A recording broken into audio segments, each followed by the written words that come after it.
Happy Wednesday, everyone. Happy Winning Wednesday. It's your girl, Dominique, Atlanta's nurturing agent, and I am just so excited about today's Winning Wednesday tip because with it being St. Patrick's Day, this is a lucky tip that may help you save money on your property taxes. So let's just jump right on in and get into this Winning Wednesday tip. Today, I'm going to talk to you about saving money on your property taxes, but you do that by filing what's called a homestead tax exemption. And so what that is it's a legal provision that aims to reduce the amount of property taxes that homeowners have to pay. And what I mean by homeowners is people or humans who are who are aiming to save on their property taxes for their primary residence. So this exemption only is geared toward people who are claiming that home as their primary residence. So if you're an investor and you have investment properties, it would not count for those. Or if you or your spouse are claiming homestead elsewhere, you would have to contact the proper authorities for that county to remove it before you could decide to file and claim homestead for your residence. And let's use where I'm at in Georgia. And so the way you would go about finding this document and getting this filled out is you would do a simple Google search to pull it right on up. So what I'll do is I'll use my county as an example, which is Fulton County in the state of Georgia. I would go to Google and I would type Fulton County homestead tax exemption, and then it will pull up my county assessor's, my county assessor's website, because that's typically where the form comes from. You can either physically go to your county assessor's building, or you can just go online, as I just mentioned, and do it that way. Okay, and so what happens next is you would fill out the form. The form is due in most counties by April 1st, but be sure you want to check your county to make sure that you are not filing it past the deadline, because if you file it after April 1st when it's due, it will not be counted for this year's property taxes. It will go toward the following year. So you just want to be sure that you know the date that it actually is due.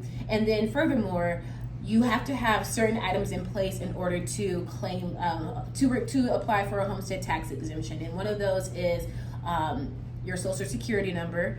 If you have recently purchased the home, let's say you bought the home at the end of December, because you were in the home by January 1st, which is their deadline for qualifying a buyer or a homeowner. If you're in the home by January 1st, then you're good to go. However, their records may not reflect your name, and so if that's the case, then you need a recorded copy of the recorded deed in order to file the exemption, so that way your name is reflected and that they have that information when you go to apply. Now, this again is only for people who claim that residence as their primary residence. And what they're going to look at when you do file this is that you have cars registered there. They just want to make sure that this is not a rental property, or that this is not a property that you are essentially not living in. That's why it's called a homestead. This is your primary residence. And so the form, I actually just recently did mine for Fulton County, literally took about 15 minutes max online, thank goodness, and that right there will save you money. In addition to the homestead tax exemption, there are several other exemptions that you will be notified of, or not notified of, that you can be made aware of should you scroll the page, and that will also help you qualify and save money if you reach the parameters or the qualifications of those exemptions. So some of the exemptions are geared toward veterans, and so veterans, if you own a home, you can save money on your property taxes even further by applying for those exemptions. And then a lot of the exemptions are also for seniors. They have senior exemptions.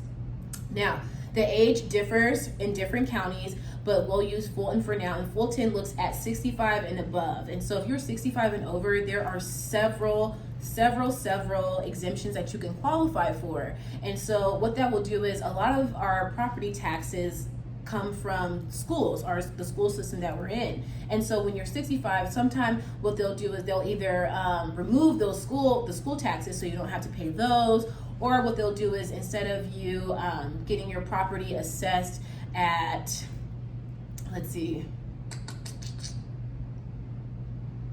can't think of it right now, but there are tons of exemptions for our senior citizens. So for sure, if you have a senior citizen that is within your circle, let them know that they could be saving money by filing this super short, super quick exemption, and it will keep money in their pocket, and why pay if you don't have to? So Nonetheless, that is today's Winning Wednesday tip. The deadline for the forum in Atlanta, well, at least for Fulton County, and usually this is pretty standard, but just double check to make sure, it's April 1st. So you have about 2 weeks to get that form in. And again, you can do it online. It's super easy. And if you were in your property by January 1st, you qualify. So I hope this tip was beneficial, and I hope that you all continue to win on this winning St. Patrick's Wednesday.